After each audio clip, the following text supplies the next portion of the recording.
Well, the congregation sang a couple of hymns, and somebody prayed, and then they said, we're glad to have Principal George Jeffreys. He was the head of the Bible school. And he came on the platform, stood there, he never raised his voice.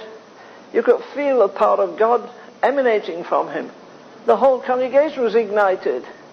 There was an expectation. They did with him what they did with this man. They brought cripples off the street. A woman had been in bed 31 years, and they laid her at his feet, and he spoke, and she jumped straight up.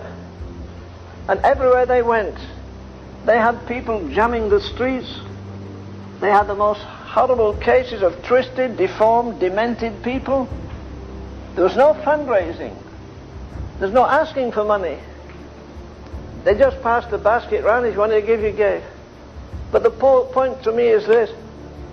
There was no magic, there was no show, no pretty girls with tambourines slapping their hips like they do in shows. The glory of God filled the temple.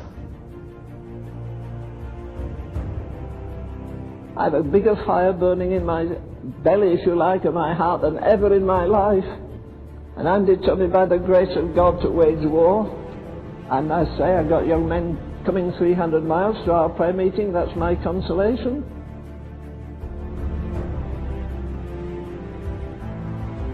And Paul says, when I said goodbye to the world, I said goodbye to a filthy thing. The world is crucified to me.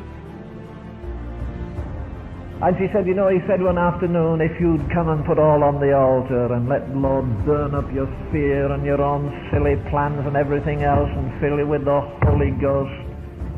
And she said, you know, every time people said something like that, Satan said to me, it's not for you. All you do is sweep the floor of the factory anyhow. It's only for special people, like deacons in churches or ministers or missionaries. It's not for ordinary people.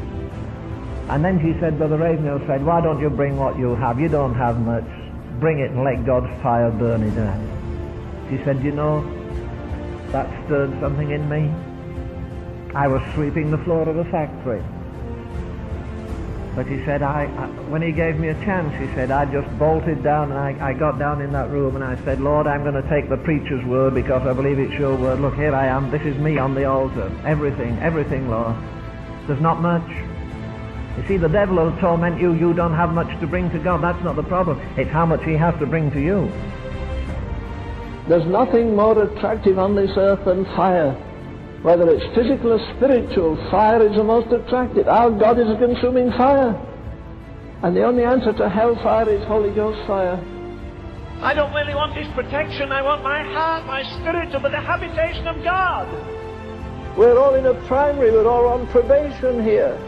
Graduation day is there. Not for being a famous preacher or write wonderful books, but how Christ-like we are. Does the devil care what we have?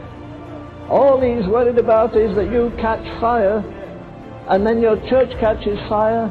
You see, God used the same material before. They were flesh and blood. Many of them were fallible. Paul was saying this morning, some of them made great mistakes, but God looks on the heart.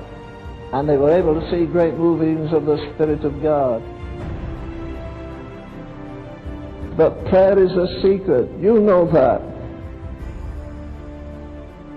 But prayer is a secret. You know that.